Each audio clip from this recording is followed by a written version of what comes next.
is Aromie here, and welcome back to Degraman. I fast forwarded the gameplay to the part where I'm gonna decide to stay. Right? We stay. So we don't see Rodian. Right? So we don't get bad ending, right? I should probably stop playing with fire. Things are getting far too cozy between Cass and me, and I don't like it. This needs to end. Besides, maybe this break will give me a chance to figure out my feelings for him. I'm staying. Fine. Cassel doesn't seem surprised, and Ollie doesn't exhibit any emotion at all. Vincent, on the contrary, just snorts and turns away. Walking into their apartment, I turn to Cass expectantly. You can stay here until Ein creates a place for you. Most might think the arrangement strange, but considering how calmly Cassel is suggesting it, it's clearly not one of them. Since he so generously offered and not feeling like fighting the current, I agree. They hurriedly grab their bags and leave so quickly that it takes me a moment to realize that I'm now alone. Don't know this is the correct option, but you know, I don't want another bad ending. After my decision to stay, the world seems to stop. The only thing I can feel anymore is nothingness. Everything that ever moved and filled me with joy is all gone now, as is everyone I ever cared about. My mother, despite always telling me what to do, is gone. Even Cass, who I pushed away because I was too fearful of my own feelings. And mercilessly cutting myself off from everyone, I've actually lost myself. What bad ending is this? As the days go by, I feel more and more like a character in a fairy tale who is fading away because everyone has forgotten about her.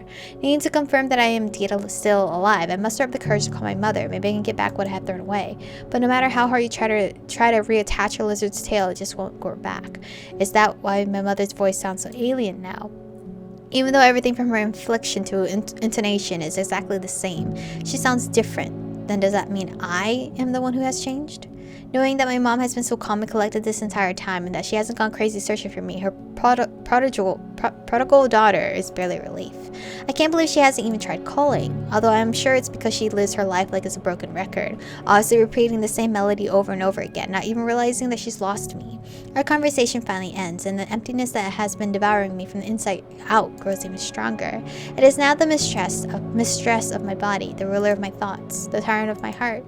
Yet, even that is not enough. As soon as Ein finishes transforming my bedroom to a full apartment, I quickly abandon Cassel's place. But despite my room back, I find no relief in it. Okay, what kind of ending is this? Not even as I lay on the bed hugging my cherished teddy that has comforted me for so many years. A voice echoes in my mind, insistent and demanding. Hoping to drown it out, I start thumbing through several old textbooks, but to no avail. I grab everything that is within reach, from scientific journals to romance novels. I try to force myself to focus and read, yet nothing holds my attention for very long. Either my mind begins to drift away halfway through an article, or I completely lose interest a handful of pages in. Once I've exhausted my literature options, I flip open my laptop to queue up some videos on DegraTube, but nothing piques my interest either. All the recommendations are either stupid pranks, travel vids, or funny cat montages. Despite my disinterest, I press play on the first video, but barely make it 60 seconds in. The next one isn't much better, yet I push myself to watch through it anyway. Why can't I go wherever I want to, like these people, damn it? I finally fire up one of the cat videos, only find myself wiping away tears by the end. No matter how much I try to push the thought away, I can't help but wonder what's going to happen when Cassel returns. Will I see him again when we talk? But the answers to these questions never come because the guys never do return. Oh, gasp! I was convinced that nothing special would ever happen to me again, but I was wrong. One evening I decided to head to the party room to see if Cassel was back yet. Oh, the music is different here. But as soon as I walk through the door, I'm struck by an overwhelming sense of deja vu, another party. The music deafens me while the light obscures my sight. Completely disoriented, I turn to leave, but someone grabs my hand. Don't leave, it's a celebration. Oh, I mean, I'll take this ending because, you know, we're trying things out, but Jesus, where the fuck? I whirl around and see Basti staring right next to me. What are we celebrating? Cassel's birthday. Is he back yet? My heart begins to pound heavily as if it were trying to remind me of its existence. No. Isn't celebrating someone's birthday when they aren't here, even here, kind of weird? By having a Dagger conference, Basti says this so calmly, like everything's really back to normal. Feeling that it would be rude to leave, I relinquish myself into Basti's care. With surprising energy, he leads me by hand through a crowd of people as we journey deeper into the room. There you are! A very jovial Ryu spots us as we cut our way through the sea of bodies and excitedly leaves his phone at me. Look, there's Starlet! She's come to congratulate you. He then shoves the phone in my face, and I'm now staring right at Cassel and Vincent. Damn, what do I say? Despite being thrown completely off, I'm able to quickly gather my thoughts and awkwardly wish Cassel a happy birthday. Noticing my embarrassment, Rhea pulls the phone away and begins yelling into it. Starlight has been waiting day and night for you to return. Come back soon. Oh, I could just bash something over that stupid head of his, then hide under my covers for a week straight. Although it doesn't seem like I'm the only one who's irritated with the situation. Vincent is currently spewing profanities through the phone. But the overly cheerful Ryu continues fiddling with it, clearly an attempt to keep them on the line and in the thick of things. Why doesn't Vincent just hang up if he's so angry about it, or is Cass stopping him? Ryu is still waving the phone around, shouts, "Come on, people, let's play some blackjack." Ragnar, who had been smoking hookah close by, gets up and shoos me and Vassy towards Ryu, who is enthusiastically holding his phone high as he walks to the kitchen while chatting away. A growing crowd follows us and quickly packs in. Once we are all situated, Ragnar moves to the head of the table and pulls out a deck of cards. It is our birthday tradition to play blackjack for wishes, and no one can end it. The weird thing is, Cassel's not here for his own birthday party. Is he referring to me?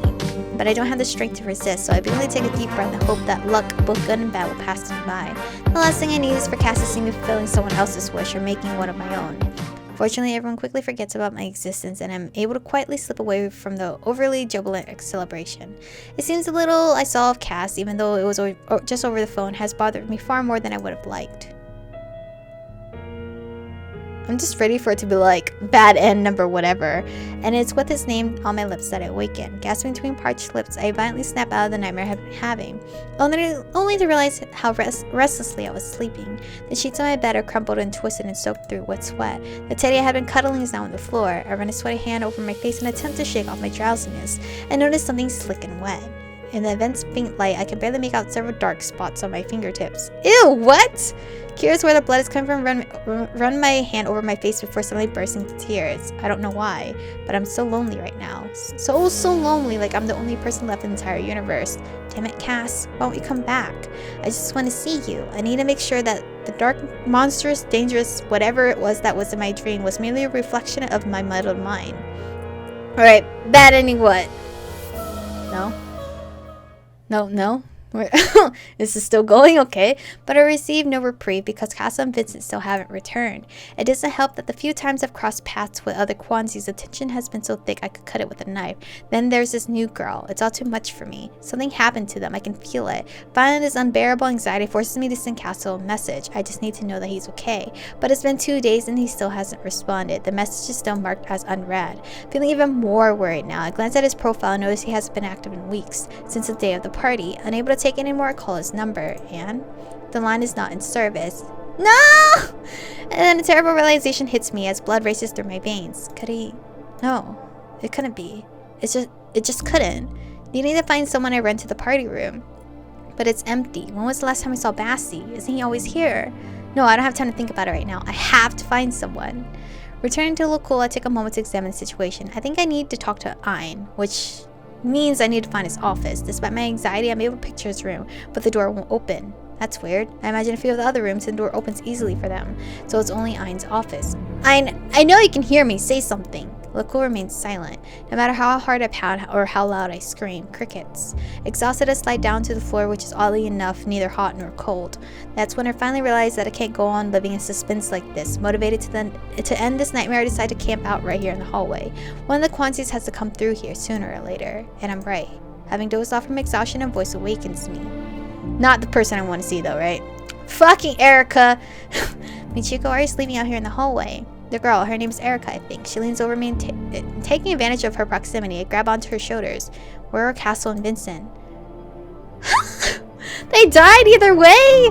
I mean, they are going to die either way, but I'm trying to proceed further into Cassel's route. Maybe I had to go back and go with him, but choose different things. Her silence, even more than the grave expression on her face, has me absolutely terrified. Where are they? My fingers grip her shoulder so tightly that my knuckles have turned white. They're dead. Oh my god! Dead. I can barely hear the girl over my labor breathing, which whistles strangely from between my lips. And even though Erica's voice sounds muffled like she's talking through a blanket, I want nothing more than cover my ears and block out the fact that Cassel and Vincent haven't been heard from in several days. I can't believe Ein is unable to find them, not even with his powers, but there's still hope. A faint glimmer shines through the darkened forest, and I timidly ask, What about their bodies? I was trying to force the words out while biting my lip to stem a flood of tears. Were they found? No. But did you look? I mean, there's no proof that they died, right? They could just be lost. I continue mumbling, not realizing that Erica's now holding me, rocking me, consoling me as I sob hysterically, until she leads me to the kitchen and forces a hot cup of tea on me before tenderly patting my head, while I think and think. Would Cassel still be alive if I had gone with him? Yes, of course he would. I would have saved him because he'd be immortal. The words inadvertently slipped from my mouth and startled me with how unhinged they sound. Dazed, I teeter my feet, intent on doing something that I can't quite remember, but Erica stops me. She remains by my side for a few days, keeping an eye on me, talking to me, supporting me. But why am I so distraught? I keep thinking, would Cassel and I have both died had I gone with him? I can't stop wondering. I mean, when Vincent died in front of me. When urgent matter pops up and Erica is forced to depart, I race to the guy's apartment the very moment she leaves through their doors. And just when I thought all my tears were spent, I noticed the untidy state the room was left in, as I looked over all things that had belonged to Cassel, picking up the faint scent of them that continues to linger despite the passage of time. I began to cry all over again. But it's my feelings that scare me the most. Is it possible? Did I really fall in love with Cass? Is that why I'm in so much pain right now? I guess now I'll never know if we would have ended up together. I slumped down to the floor and lay my back against the bed, then grabbed one of the pillows and screamed into it. This regret is eating me alive. How are they gonna end this? My girl has to die somehow, right?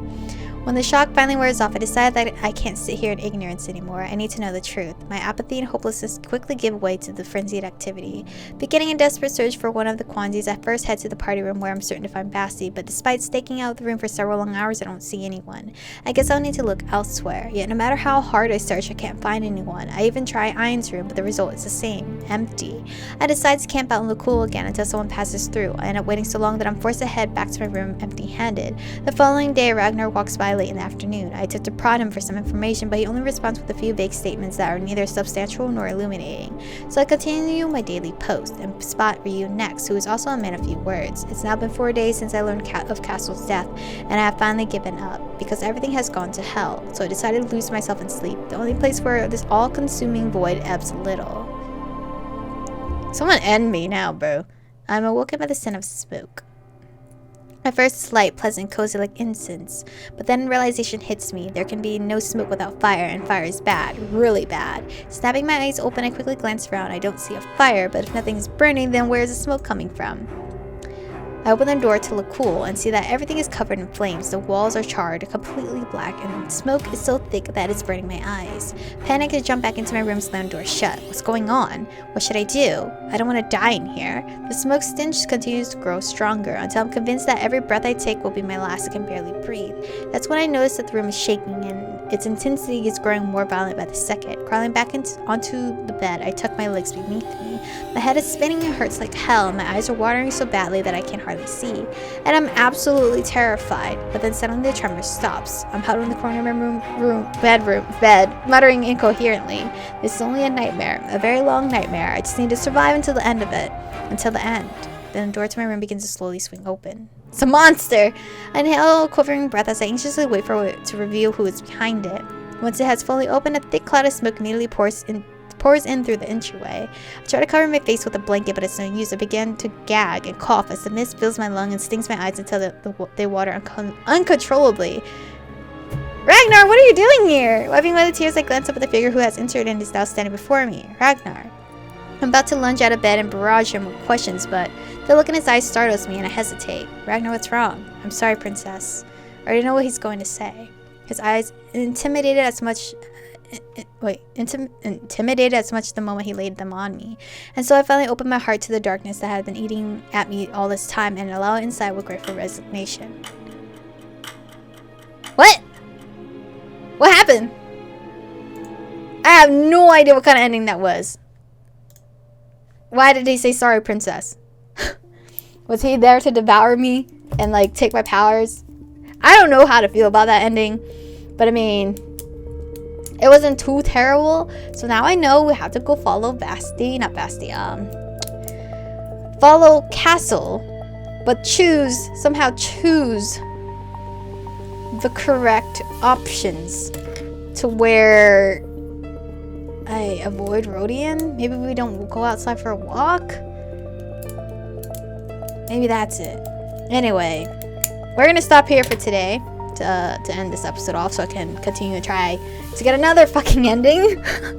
One where we can proceed with the story a little bit more and properly die with Cassel. But anyway, thank you guys for watching today's episode. Stay beautiful, and I will see you guys in the next one.